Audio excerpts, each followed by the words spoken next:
ఈ మంత్రాన్ని మృత్యుభయం పోగొట్టడానికి, మోక్షం కొరకు జపిస్తారు. గాయత్రి మంత్రం లాగానే ఇది మన హిందూ మతంలో ఒక సుప్రసిద్ధమైన మంత్రము, మృత్యుంజయ మహామంత్రము. ఇప్పుడు మనం మంత్రాన్ని జపిద్దాం.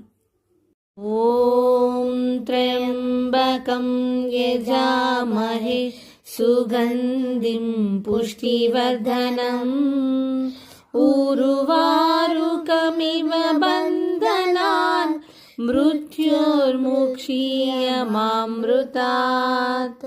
మహామృత్యుంజయ మంత్రాన్ని జపించటం వల్ల దైవ ప్రకంపనాలు మొదలై మనల్ని ఆవరించి ఉన్న దుష్టశక్తులను తరిమి కొడతాయి.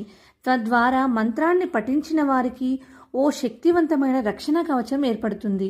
ప్రమాదాల బారిన పడకుండా ఉండేందుకు, దురదృష్టాల నుంచి బయటపడేందుకు మహామృత్యుంజయ మంత్రాన్ని పఠిస్తూ ఉంటారు.